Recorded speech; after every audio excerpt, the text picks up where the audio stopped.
Cerita dimulai dengan memperlihatkan seorang remaja bernama Thomas yang sedang terjebak dalam sebuah lift misterius yang terus bergerak naik ke arah atas dengan kecepatan tinggi, hingga setelah lift mencapai batas puncak, pintu pun langsung terbuka otomatis dan seketika memperlihatkan beberapa anak laki-laki seumurannya sedang menatap ke arahnya dengan wajah penuh keheranan.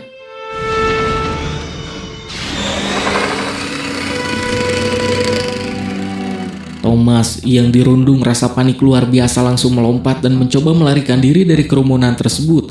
Namun, tindakannya justru membuat semua orang tertawa terbahak-bahak melihat Thomas berlari tanpa arah. Mereka berseloroh bahwa anak baru ini tampaknya memiliki bakat alami sebagai seorang pelari. Thomas pun akhirnya menghentikan langkahnya dan menyadari kenyataan mengerikan bahwa wilayah tersebut benar-benar dikunci mati oleh bentengan tembok yang sangat tinggi, di mana seolah-olah posisi mereka sedang dikurung di tengah sangkar raksasa.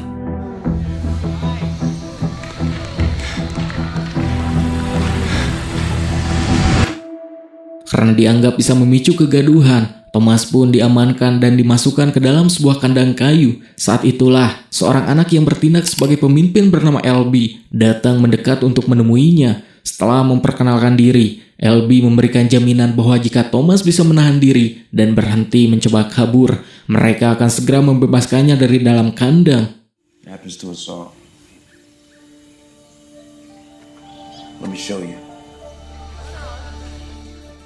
Setelah mengeluarkan Thomas dari kandang dan mulai menjelaskan peta keadaan tempat tersebut secara detail, mereka mendapati kenyataan pahit bahwa kelompok ini sudah terjebak di sana selama bertahun-tahun tanpa kejelasan rute pulang. Untuk menyambung nyawa dan bertahan hidup, mereka pun terpaksa menanam sumber makanan sendiri dan mengandalkan pasokan logistik darurat melalui sebuah kotak lift yang dikirim secara berkala oleh pihak luar. Namun, tak ada satupun dari mereka yang tahu siapa dalang pengirim kotak tersebut atau apa alasan mendasar mereka ditempatkan di zona isolasi ini. Di tengah percakapan tersebut, remaja lain bernama Nev datang menghampiri mereka. Ia melihat gestur fisik Thomas dan mengatakan dengan penuh keyakinan bahwa dari cara Thomas berlari mengitari lapangan tadi, ia sangat yakin Thomas adalah kandidat kuat untuk menjadi seorang runner. LB kemudian menjelaskan bahwa runner adalah sebuah kelompok elit khusus yang memiliki tugas sangat berbahaya, yaitu melakukan pematenan ke area labirin di balik tembok raksasa. Hey, you alright, Albie? So that was some dash you made earlier. Yeah. Let's go. Come on. Setelah itu, LB membawa Thomas naik menuju menara pengawas tinggi agar ia bisa melihat seluruh kontur topografi tempat tersebut dengan mata kepalanya sendiri. Dari ketinggian menara, pandangan matanya mendeteksi satu sisi celah tembok yang tampak seperti pintu gerbang besar yang sedang terbuka lebar. Ketika Thomas bertanya dengan rasa penasaran tinggi tentang celah tersebut, wajah LB seketika berubah menjadi sangat serius. Ia menegaskan bahwa di koloni ini ada 3 aturan utama yang harus dipatuhi secara mutlak tanpa celah toleransi. Pertama, setiap orang harus menjalankan tugas yang diberikan oleh pengawas tanpa banyak bertanya. Kedua, dilarang keras melakukan aksi kekerasan atau menyerang sesama penghuni tempat itu. Dan aturan terakhir yang paling sakral adalah jangan pernah sekali-kali mencoba menginjakan kaki memasuki area labirin di balik tembok tersebut. Di tengah rasa penasarannya yang terus berkecamuk, Thomas melihat seorang anak kecil bernama Chuck datang melangkah menghampirinya. Chuck pun merupakan anak paling muda di antara para penghuni tempat tersebut dan sangat disayangi oleh semua orang karena kepolosannya. Karena alasan itulah, LB meminta Chuck untuk menjaga Thomas secara ketat dan membantunya beradaptasi dengan lingkungan baru. Do your part. It's basically the same story for all of us. Don't worry.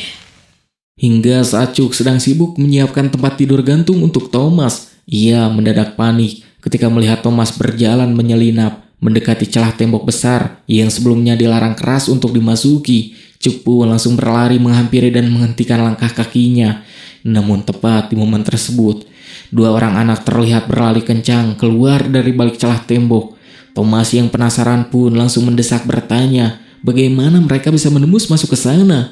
Chuck kemudian memberikan penjelasan bahwa mereka adalah kelompok khusus bernama Runner dan hanya orang-orang yang terpilih menjadi runner lah yang memiliki izin resmi untuk mengakses area misterius tersebut. Namun, sebelum Thomas sempat melakukan manuver apapun, seorang anak bertubuh kekar bernama Gally mendadak muncul dan langsung mendorongnya hingga ia tersungkur ke tanah. No, okay. Why won't you tell me what's out there?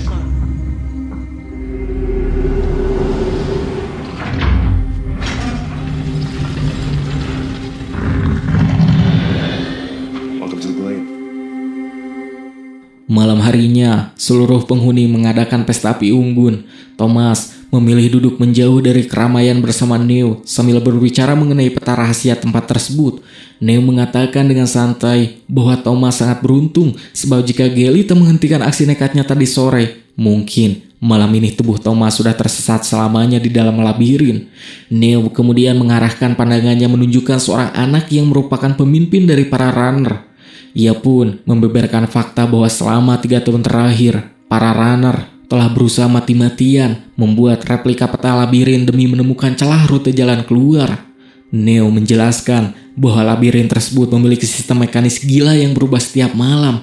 Ketika malam tiba dan gerbang tertutup, susunan dinding-dinding beton di dalam labirin akan bergeser secara otomatis dan strukturnya berubah total. Artinya, rute jalan yang terbuka hari ini belum tentu sama dengan hari berikutnya. Juga selain itu, ada satu variabel maut yang jauh lebih mengerikan. Di dalam labirin terdapat makhluk hibrida mekanis bernama Griever, di mana siapapun yang berpapasan dengan makhluk itu hampir mustahil bisa pulang dengan selamat. Yang karena itulah hanya para runner terlatih yang berani menguji nyawa masuk ke dalam labirin. He's the keeper. Over there we got the builders. He's the keeper of the slices. What if I want to be a runner? Sementara itu, di sudut lapangan, Gally sedang melatih kemampuan bertarung fisik para penghuni Glade. Ia kemudian melihat Thomas dan langsung mengajaknya tanding untuk menguji kemampuannya. Walaupun tak memiliki niat bertarung, Thomas akhirnya terpaksa masuk ke dalam lingkaran perduelan. Namun karena kalah posisi fisik, ia terus dipukul mundur hingga hampir tak melakukan perlawanan.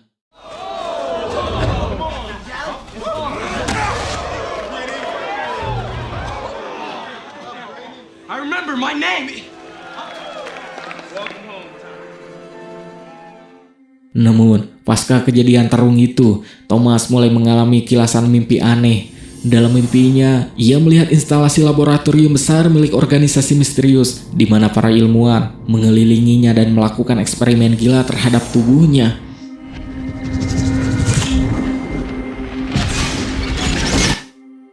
Ketika bangun di pagi hari, LB membawa Thomas menuju sebuah dinding batu tempat semua penghuni menuliskan nama mereka. Di sana, Thomas melihat beberapa nama yang sudah dicoret. LB pun kemudian menjelaskan dengan dingin bahwa nama-nama tersebut adalah daftar orang yang telah meninggal terpateni di tempat tersebut. Thomas yang tak mau pasrah kemudian bertanya kepada Neo, mengapa mereka tak mencoba taktik alternatif seperti memanjat tembok menggunakan tali atau bersembunyi di dalam box kotak lift untuk melarikan diri. Namun sayangnya, Neo menggelengkan kepala dan mengatakan bahwa mereka sudah pernah mencoba semua cara gila tersebut sebelumnya dan hasilnya pun tetap nihil.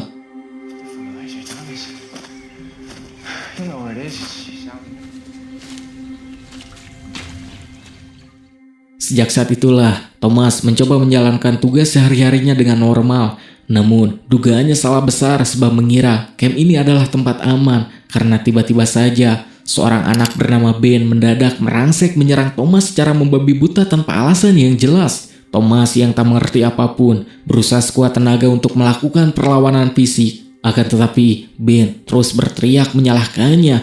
Ben menegaskan dengan penuh amarah bahwa semua petaka dan masalah yang terjadi di koloni sekarang adalah akibat murni dari kedatangan Thomas.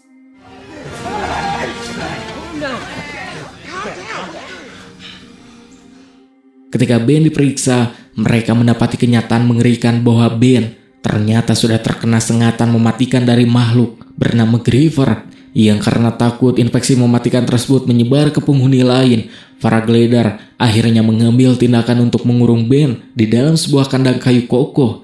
Di mana setelah kejadian itu, Thomas berbicara empat mata dengan LB mengenai kronologi kejadian tersebut. Thomas pun membeberkan detail bahwa sebelum menyerangnya, Ben sempat berkata bahwa Thomas adalah dalang penyebab semua orang berada dalam bahaya besar. Namun, LB menjelaskan secara logis bahwa Ben mungkin hanya berbicara di luar kesadaran karena sistem sarafnya sudah rusak terinfeksi. He's dangerous. What happened? Listen.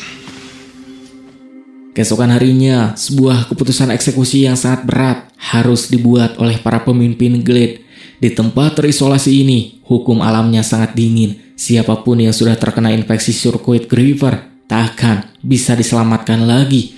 Menggunakan galah dengan berat hati, mereka mendorong paksa tubuh Ben masuk ke balik parameter tembok maut tersebut. Hingga saat pintu mekanis labirin perlahan bergerak, menutup dengan dentuman keras, Ben pun menghilang ditelan kegelapan untuk selamanya.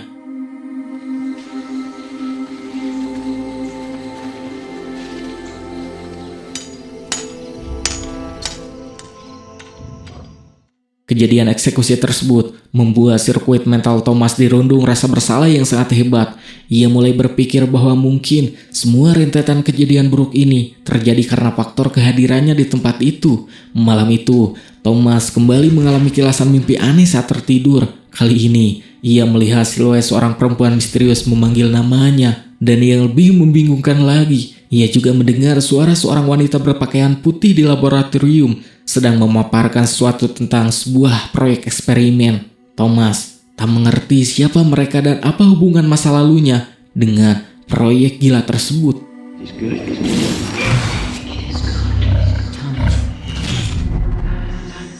Ketika terbangun di pagi hari, Thomas melihat bahwa gerbang beton labirin kembali terbuka otomatis.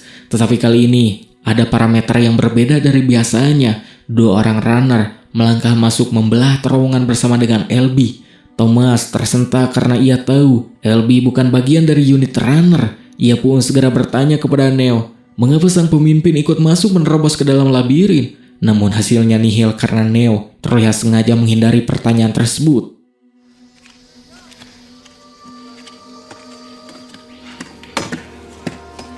Hey, got a grenade? Hari mulai gelap, tetapi Runner dan LB belum juga menemukan batang hidungnya di depan gerbang. Semua penghuni Glade mulai dilingkupi rasa cemas yang luar biasa. Mereka berdiri menunggu tepat di depan pintu labirin, sambil berharap siluet rekan mereka segera muncul dari balik tikungan beton. Namun, waktu terus berjalan maju tanpa ampun, dan mekanisme pintu labirin mulai bergerak, bersiap untuk menutup rapat. Saat semua orang hampir menyerah dan pasrah, mereka mendadak melihat Minho muncul memapah LB yang terluka parah di ujung lorong. Minho pun berusaha keras menyeret tubuh LB keluar, tetapi durasi waktu penutup gerbang hanya tersisa hitungan detik. Melihat situasi kritis di depan matanya, Thomas langsung mengambil keputusan yang sangat gila. Tanpa memikirkan larangan aturan sakral, ia berlari kencang, menerobos masuk ke dalam labirin, tepat sebelum pintu beton benar-benar mengunci mati.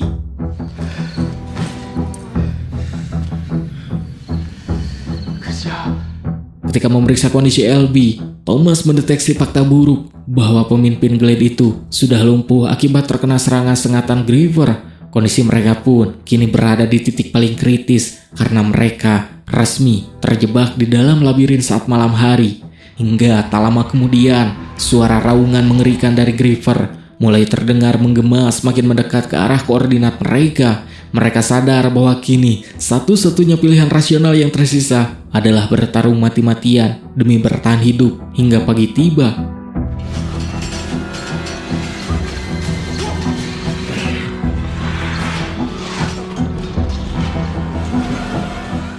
Griever terus merangsek mengejar dengan kecepatan tinggi, seolah komponen tubuhnya tak pernah mengenal batas kelelahan. Pada akhirnya, Minho mendeteksi sebuah celah di antara dinding labirin yang mekanismenya bersiap menutup rapat. Ia berteriak meminta Thomas segera melompat masuk ke sana. Namun secara mengejutkan, Thomas justru membuat rencana lain yang jauh lebih gila.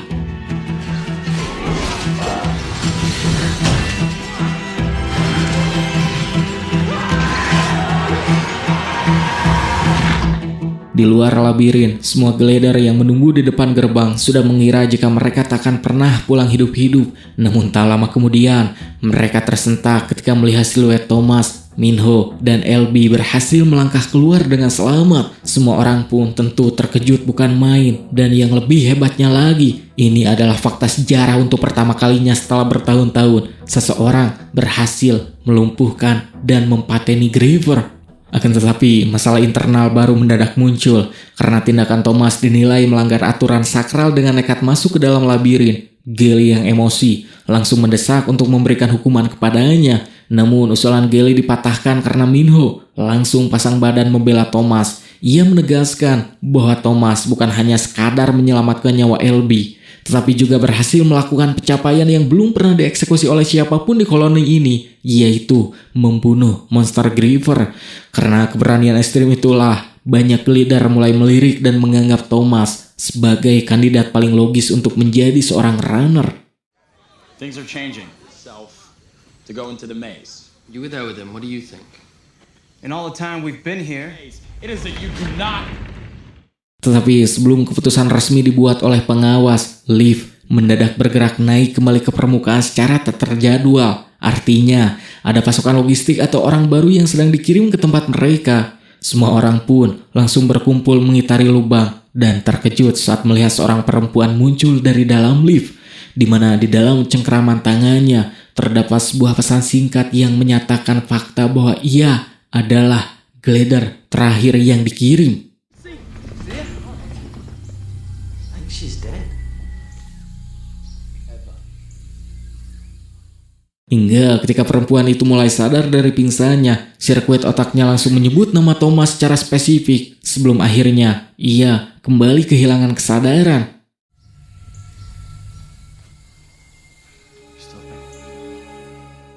Perempuan itu pun kemudian dievakuasi menuju barak medis untuk dirawat secara intensif. Akan tetapi, rentetan kejadian aneh itu membuat Thomas semakin yakin bahwa ada konspirasi besar yang sedang disembunyikan dari mereka. Ia pun merasa ada benang merah antara dirinya, perempuan tersebut, dan semua misteri labirin di tempat itu. Thomas pun mengambil keputusan untuk kembali menerobos masuk ke dalam labirin demi mencari rute jalan keluar yang valid. Walaupun Minho sempat melarangnya karena resiko terlalu tinggi, Thomas tetap kokoh pada pendiriannya. Ia kemudian diam-diam mengajak beberapa geleder senior untuk masuk melakukan inspeksi ke tempat bangkai Griever yang sebelumnya berhasil dibunuh.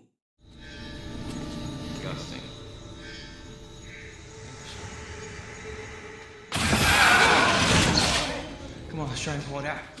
Mereka kemudian memeriksa anatomi tubuh Griever dan menemukan sebuah komponen alat elektronik sirkuit digital tertanam di dalam dagingnya. Hal itu pun membuat logika mereka tersentak dan sadar bahwa Griever bukanlah makhluk alami hasil evolusi, melainkan monster cyborg yang sengaja diciptakan dan dikendalikan oleh entitas di luar, di mana pada alat elektronik tersebut tertulis sebuah akronim kode WCKD.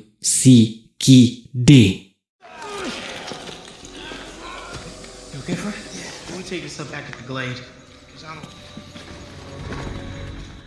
Ketika mereka kembali merapat ke Glade, Neo memberikan fakta pelengkap bahwa kode logo yang sama ternyata juga tertera pada tumpukan kardus persediaan logistik yang selama ini mereka terima di dalam lift. Artinya, organisasi yang melempar mereka ke tempat terisolasi ini adalah faksi yang sama yang mendesain sistem mekanis labirin maut tersebut. Namun, alasan mendasar dari eksperimen gila ini masih tetap menjadi misteri yang sangat pekat. Anything you found in over 3 years, right, Minho? One night in the pit and no food. We can't just have non-runners running into the maze whenever they feel like. Minho kemudian membawa Thomas menyelinap menuju sebuah ruang khusus yang tersembunyi. Di sana terdapat sebuah replika maket besar yang menggambarkan seluruh struktur topografi labirin. Minho menjelaskan bahwa selama bertahun-tahun para runner telah memeras keringat untuk memetakan tempat tersebut. Namun sayangnya, usaha pemetaan mereka selalu menemui jalan buntu karena sistem mekanis labirin yang bergeser setiap malam. Jalan yang mereka temukan hari ini bisa saja hilang terhapus keesokan harinya. Thomas pun kemudian teringat pada sirkuit alat elektronik yang ditemukan di dalam tubuh Griever, di mana pada alat tersebut tertera angka 7. Ia pun mulai menyusun logika bahwa angka itu mungkin menunjukkan koordinat sektor tertentu di dalam labirin. All of it.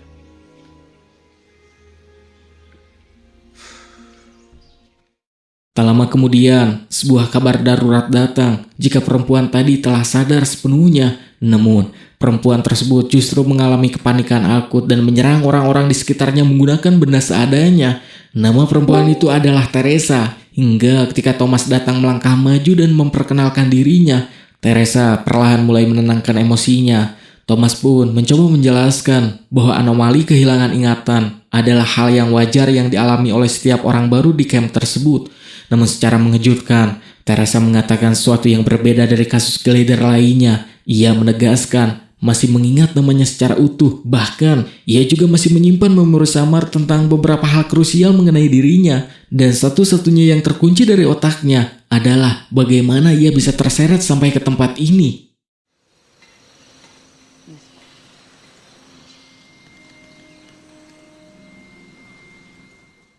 Teresa menemukan sesuatu yang mengejutkan di dalam kantung pakaiannya. Ia menemukan sebuah botol cairan obat dengan tanda logo WCKD. Cairan obat tersebut pun ternyata merupakan serum penawar bagi seseorang yang terkena infeksi sengatan Griever. Thomas langsung menyusun rencana darurat bahwa obat itu mungkin bisa menyelamatkan nyawa LB. Awalnya banyak orang yang menaruh ragu karena efek sampingnya belum teruji. Namun, Thomas menegaskan bahwa kondisi klinis LB semakin memburuk, di mana jika mereka tak mencoba opsi nekat ini, LB pasti akan tewas pasrah. Akhirnya, mereka pun sepakat untuk menyuntikkan obat tersebut.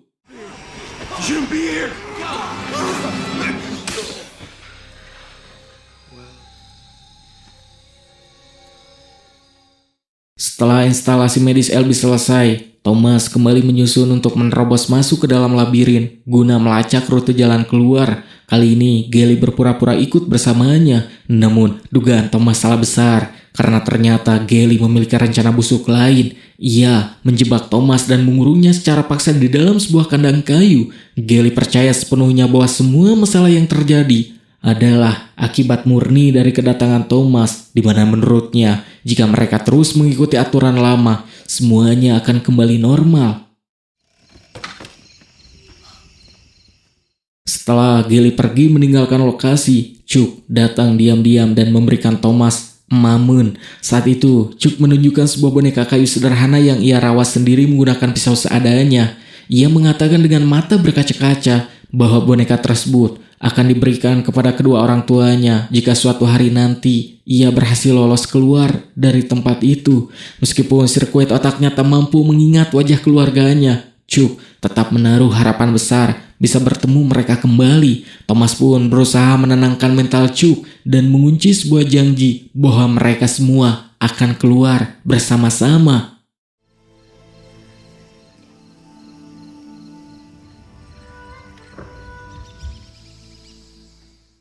Keesokan harinya, Thomas dan Minho kembali bergerak menerobos masuk ke dalam labirin. Kali ini tujuan navigasi mereka adalah bagian yang disebut Sektor 7. Saat langkah kaki mereka sampai di titik koordinat tersebut, tiba-tiba komponen sirkuit alat milik Griever yang mereka bawa mulai berbunyi memancarkan sinyal statis.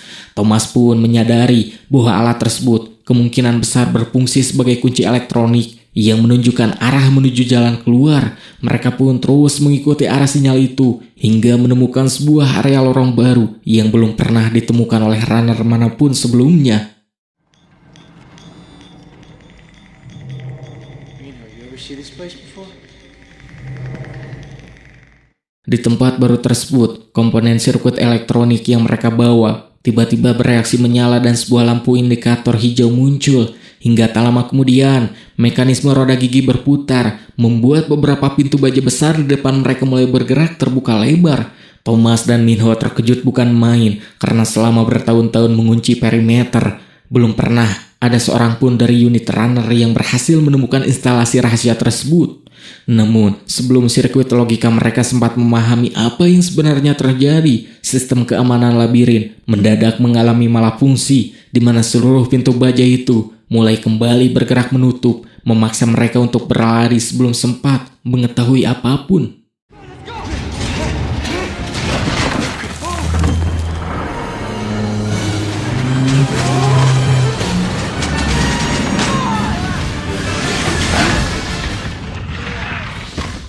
Hingga ketika mereka berhasil merapat kembali ke Glade, mereka segera mengumpulkan massa dan memberitahukan semua orang bahwa mereka telah menemukan jalur navigasi baru. Mereka pun berspekulasi secara logis bahwa koordinat sektor tersebut kemungkinan besar adalah rute jalan keluar utama dari labirin. Namun Gally tetap bersikeras kepala dan menolak untuk percaya.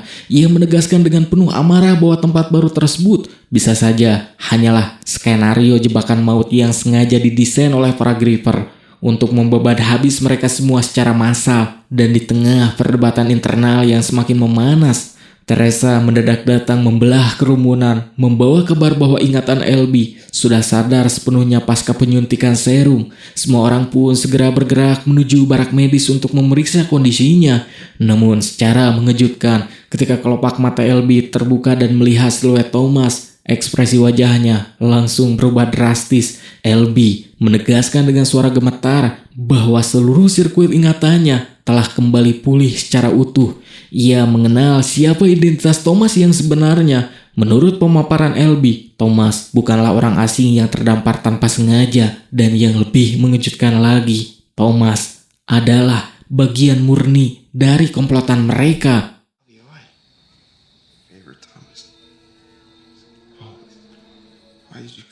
Sebelum mereka mencerna informasi dari LB, sebuah anomali buruk mendadak terjadi di perimeter luar. Hari itu, gerbang labirin yang biasanya selalu menutup rapat ketika senja runtuh menuju malam, ternyata tetap berdiri terbuka lebar secara tidak normal. Semua orang pun langsung menyadari parameter bahaya besar yang sedang mengintai mereka. Sebab jika pintu utama tetap menganga tanpa pengamanan, maka monster Griever bisa merangsek masuk, menyerang Camp Glade dengan sangat mudah.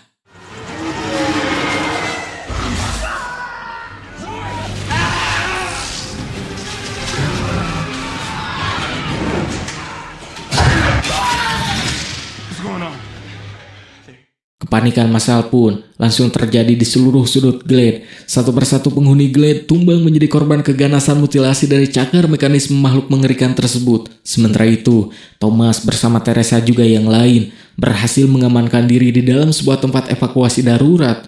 Akan tetapi, serangan para monster belumlah selesai, sebab sensor tajam Griever tetap berhasil mendeteksi keberadaan oksigen mereka di dalam ruangan.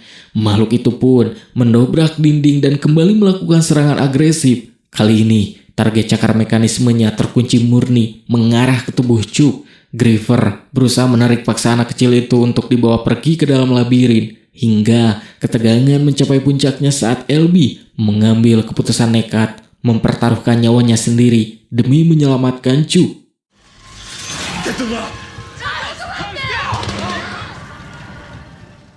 Kehilangan figur pemimpin utama membuat mental seluruh Glader benar-benar runtuh dan terpukul hebat.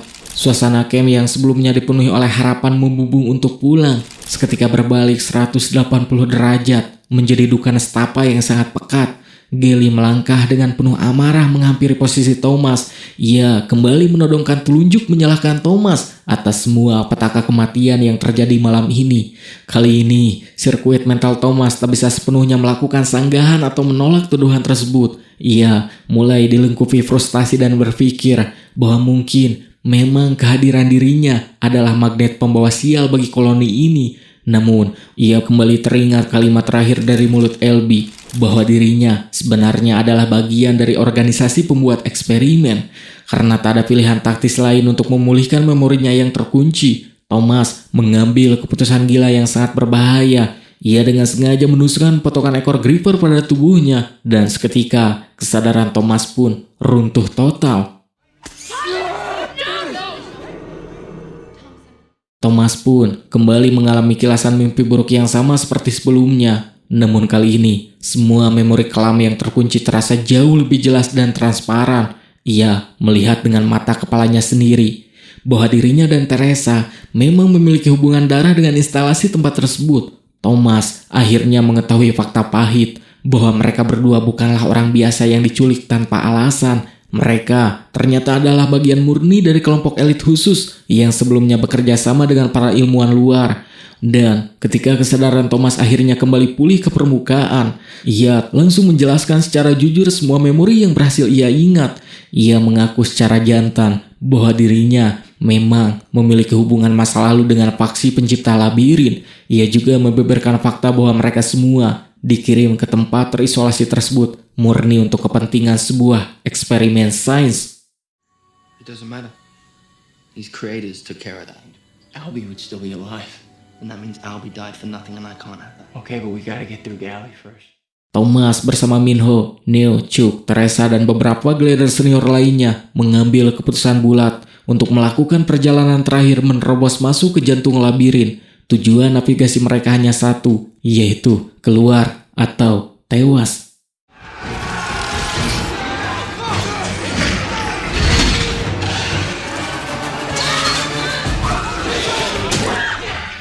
Beberapa geledar pun kembali tumbang menjadi korban mutilasi cakar mekanis Griever. Namun, Thomas menolak untuk menyerah pada keadaan hingga ketegangan semakin memuncak saat mereka berhasil mencapai bagian terdalam dari sektor terakhir labirin, di mana di sana terbentang sebuah pintu baja raksasa yang terkunci rapat oleh sistem digital. Pintu keamanan tersebut pun membutuhkan kombinasi kode numetrik tertentu agar bisa terbuka otomatis. Dan di saat kritis itulah Minho mendadak mengingat perbincangannya bersama Thomas. Ia kemudian meminta Teresa mencoba memasukkan urutan kode tersebut.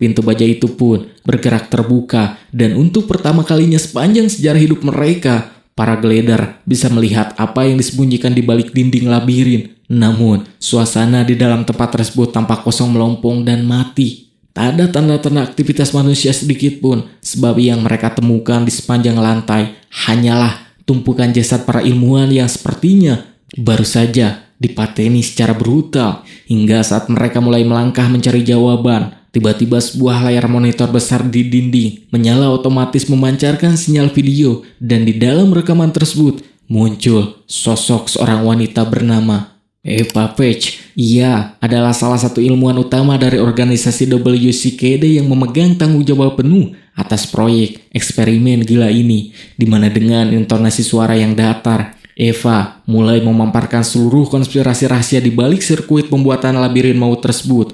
Dalam pesan videonya, Eva menjelaskan bahwa beberapa tahun sebelumnya peradaban dunia telah mengalami sebuah bencana katastrofi besar, di mana terjadi ledakan energi masif dari matahari yang memicu badai jilatan api surya ekstrim dan menghancurkan banyak wilayah bumi. Bencana alam tersebut pun bukan satu-satunya petaka yang harus mereka hadapi, sebab setelah kejadian badai itu muncul anomali biologis berupa sebuah virus mematikan yang menyebar cepat ke seluruh penjuru dunia. Virus terkutuk tersebut dikenal sebagai nama Flare virus. Eva pun memaparkan fakta bahwa Flare virus sangat berbahaya karena bekerja menyerang sistem saraf pusat dan jaringan otak manusia, di mana orang-orang yang terinfeksi perlahan akan kehilangan kontrol atas kesadaran diri mereka sendiri. Pun hanya ada segelintir anak-anak muda generasi baru yang memiliki struktur antibodi dengan kemampuan imun khusus untuk melawan dan kebal dari Flare virus. Dan yang mengejutkan, orang-orang yang memiliki kemampuan imun langka itu adalah barisan para glider.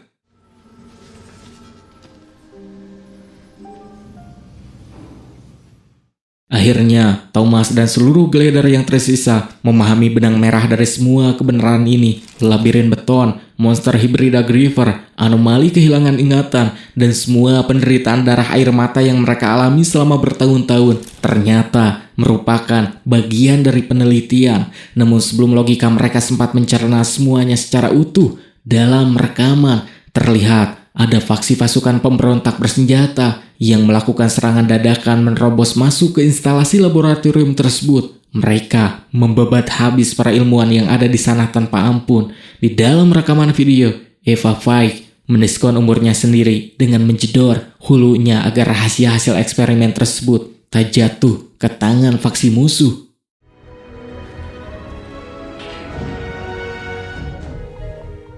Di tengah kebingungan aku tersebut, mereka rarua saat melihat Geli berhasil mencapai laboratorium maut ini. Namun, kondisi fisik dan mental Geli kini sudah sangat berbeda 180 derajat sebab sarafnya telah terkontaminasi infeksi flare virus yang merusak pikirannya menjadi beringas. Dengan kondisi motorik yang tak terkendali, Geli menarik senjata dan membidik lurus ingin menjedor Thomas. Tetapi tepat 1 detik sebelum peluru itu melesat mengenai dada Thomas, sebuah pergerakan refleks kilat terjadi melindungi posisinya. Orang-orang yang pasang badan itu adalah Chuck, anak kecil yang selama ini selalu meniupkan harapan dan senyuman bagi semua orang di Glade.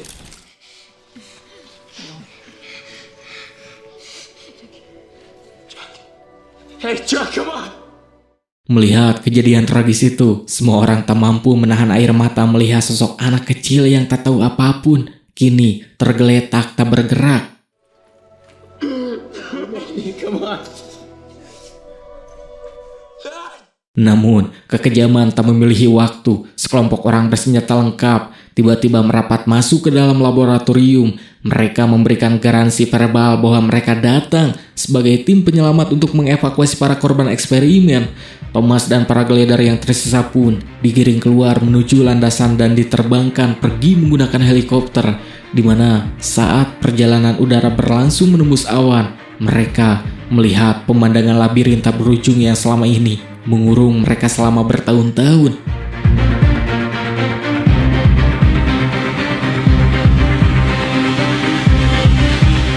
Pemandangan mengusik logika pun terjadi ketika Eva Page, ilmuwan wanita utama yang sebelumnya terlihat meniskon umurnya di layar monitor, kini tampak berdiri segar bugar dan masih hidup tanpa luka sedikit pun. Dan semua rentetan kejadian berdarah di laboratorium tadi ternyata merupakan bagian dari skenario rencana yang jauh lebih besar. Eva Page hanya berpura-pura tewas agar bisa melanjutkan langkah eksperimen berikutnya tanpa terdeteksi oleh faksi musuh manapun, di mana dengan wajah dingin di depan para petinggi organisasi, ia kemudian memberikan konfirmasi bahwa anak-anak imunitas dari Glade tersebut telah berhasil melewati tahap pertama eksperimen dengan hasil yang sangat memuaskan. Artinya, semua penderitaan gila yang mereka alami ini hanyalah sebuah ujian simulasi awal. They could be the key to everything. Thomas dan sisa pasukan Gledar, apakah memang benar-benar berhasil melarikan diri dari cengkeraman sistem? Atau mereka sebenarnya sedang digiring masuk ke dalam perangkap sangkar yang lebih luas?